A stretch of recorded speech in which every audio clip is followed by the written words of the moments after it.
اللہ تعالیٰ بندوں پر بیماریاں کیوں بھیجتا ہے؟ 5 بیماریاں جن سے حضور صلی اللہ علیہ وسلم نے پناہ مانگی۔ کیا انسان پر آنے والی مصیبتیں یا بیماریاں اللہ کی طرف سے عذاب ہوتی ہیں؟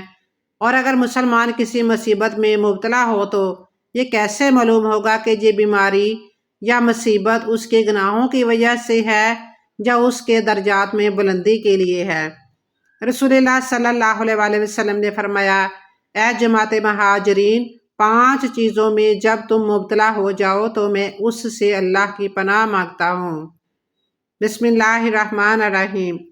قرآن و حدیث میں اللہ تعالیٰ کی حکمت اور قضاء و قدر کے علاوہ انسان پر آنے والی مصیبتوں اور بیماریوں کے 2 براہ راست اسباب ہیں۔ مصیبتوں بیماریوں کا پہلا سبب انسان کی طرف سے کیے جانے والے گناہ اور نافرمانیاں، چاہے یہ گناہ کفر کی حد تک ہوں یا پھر عام گناہ ہوں یا کبیرہ گناہوں سے تعلق رکھتے ہوں۔ چنانچہ جزا اور فوری سزا کے طور پر اللہ تعالیٰ کی طرف سے گناہ گار شخص کو مصیبت میں مبتلا کیا جاتا ہے۔ فرمانے باری تعالیٰ ہے، آپ کو کوئی بھی نقصان پہنچے تو یہ تمہاری اپنی وجہ سے ہے۔ حضرت انس رضی اللہ تعالیٰ عنہ سے مروی ہے کہ رسول اللہ صلی اللہ علیہ وسلم نے فرمایا، جب اللہ تعالیٰ کسی بندے کے ساتھ خیر کا ارادہ فرمائے تو دنیا میں ہی سزا دے دیتا ہے، اور اگر کسی بندے کے ساتھ برا ارادہ فرمائے تو اسے گناہوں کی سزا دنیا میں نہیں دیتا تاکہ قیامت کے روز اسے مکمل سزا ملے۔ دوسرا سبب یہ ہوتا ہے کہ اللہ تعالیٰ اپنے صابر اور مومن بندے کے درجات بلند کرنا چاہتا ہے۔ اللہ تعالیٰ اسے مصیبت میں مبتلا کرتا ہے تاکہ وہ اللہ تعالیٰ کی آزمائش پر راضی ہو اور صبر کرے۔ نتیجے میں اللہ تعالیٰ اسے آخرت میں صابرین کے اجر سے نوازے اور اپنے ہاں اسے کامیاب لوگوں میں لکھ دے۔ یہ بات مسلمہ ہے کہ انبیاء کرام اور نیک لوگوں کو بھی آخر دم تک مصیبتوں کا سامنا رہا۔ اللہ تعالیٰ نے ان کے لیے ان مصیبتوں کو جنتوں میں بلند درجات حاصل کرنے کا ذریعہ بنایا۔ یہی وجہ ہے کہ ایک صحیح حدیث میں ہے کہ نبی صلی اللہ علیہ وسلم نے فرمایا، جب انسان کے لیے اللہ تعالیٰ کے ہاں کوئی ایسا درجہ مختص ہو جسے پانے کے لیے انسان کے اعمال ناکافی ہوں تو اللہ تعالیٰ اس کو جسم، مال یا اولاد کی مصیبتوں میں مبتلا کر دیتا ہے۔ اسی طرح حضرت انس بن مالک رضی اللہ تعالیٰ عنہ سے مروی ہے کہ نبی کریم صلی اللہ علیہ وسلم نے فرمایا کہ جتنی آزمائش کڑی ہوگی اجر بھی اتنا ہی عظیم ہوگا۔ اللہ تعالیٰ جب کسی قوم سے محبت کرتا ہے تو ان کو آزمائش فرماتا ہے، چنانچہ جو اللہ تعالیٰ کی آزمائش پر راضی ہو جائے تو اللہ تعالیٰ اس سے راضی ہو جاتا ہے، اور جو اللہ تعالیٰ کی آزمائش پر ناراضگی کا اظہار کرے اس کے لیے اللہ تعالیٰ کی طرف سے ناراضگی ہوتی ہے۔ مصیبتوں اور تکالیف کے اسباب پر جب قرآن و سنت کی روشنی میں غور کیا جائے تو یہ حقیقت واضح ہوتی ہے کہ مختلف لوگوں پر آنے والی مصیبتوں کے مختلف اسباب ہوتے ہیں، کبھی آزمائش تو کبھی سمجھانے کے لیے تنبیہ،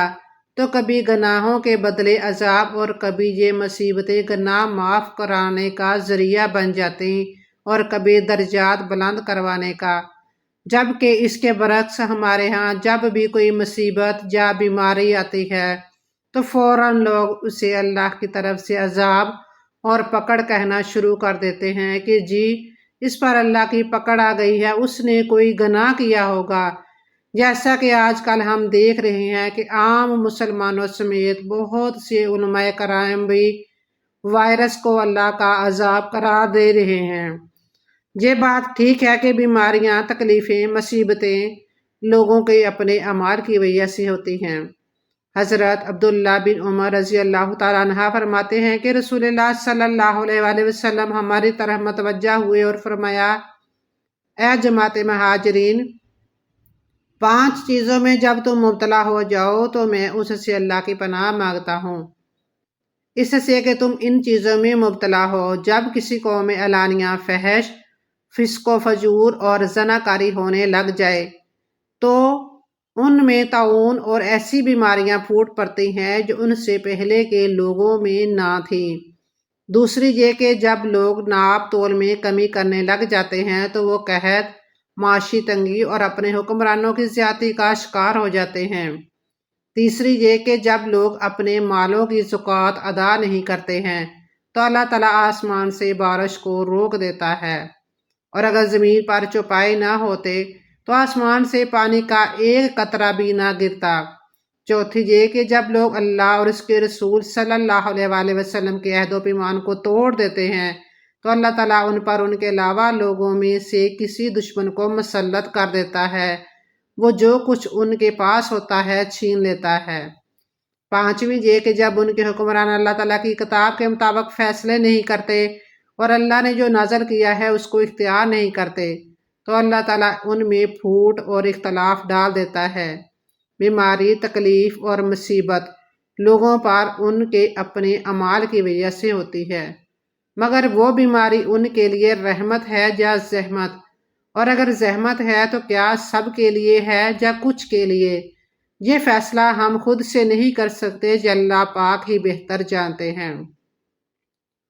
کیونکہ بیماریاں، تکلیفیں، مصیبتیں، آفتیں تو تمام انبیاء کرام کو بھی درپیش تھیں۔ حضرت آدم علیہ السلام سے لے کر حضرت ایوب، حضرت داؤد، حضرت یونس، حضرت یعقوب، حضرت یوسف، حضرت موسیٰ اور حضرت عیسیٰ علیہ السلام اجمعین سمیت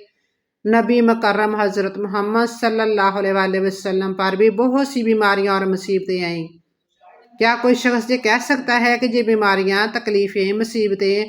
انبیاء کرام کے لیے بھی عذاب تھیں؟ اور پھر حضرت عمر فاروق رضی اللہ تعالیٰ عنہ کے دور خلافت میں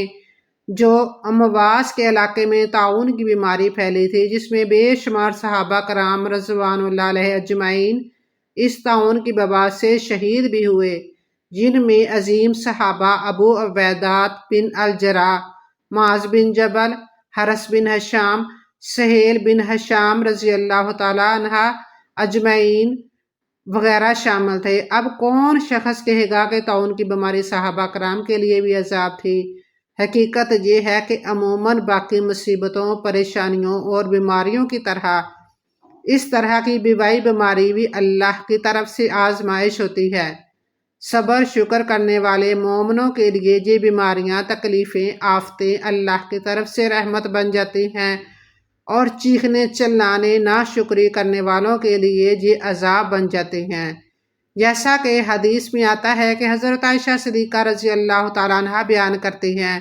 کہ میں نے رسول اللہ صلی اللہ علیہ وآلہ وسلم سے طاعون کے متعلق پوچھا تو نبی کریم صلی اللہ علیہ وآلہ وسلم نے فرمایا کہ یہ عذاب تھا جو پہلے نبی اسرائیل کے ایک گروہ پر بھیجا گیا تھا، اور اللہ تعالیٰ جس پر چاہتا ہے اسے بھیجتا تھا، پھر اللہ تعالیٰ نے اسے مومنوں کے لیے رحمت بنا دیا۔ کوئی بھی بندہ اگر کسی ایسے شہر میں ہے جس میں طاعون کی وبا پھوٹی ہوئی ہو اور اس میں ٹھہرا ہو اور اس شہر سے بھاگا نہیں، صبر کیے ہوئے ہے، اس پر اجر کا امیدوار ہے اور یقین رکھتا ہے کہ اس تک صرف وہی چیز پہنچ سکتی ہے جو اللہ نے اس کی تقدیر میں لکھ دی ہے، تو اسے شہید کے برابر ثواب ملے گا۔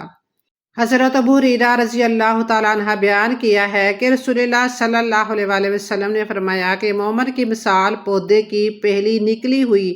ہری شاخ جیسی ہے کہ جب بھی ہوا چلتی ہے اسے جھکا دیتی ہے، پھر وہ سیدھا ہو کر مصیبت برداشت کرنے میں کامیاب ہو جاتا ہے، اور بدکار کی مثال صنوبر کے درخت جیسی ہے کہ سخت ہوتا ہے اور سیدھا کھڑا رہتا ہے جہاں تک کہ اللہ تعالیٰ جب چاہتا ہے اسے اکھاڑ کر پھینک دیتا ہے۔ پھر اکثر ایسا ہوتا ہے کہ یہ دونوں اسباب جکا جک ہو جاتے ہیں،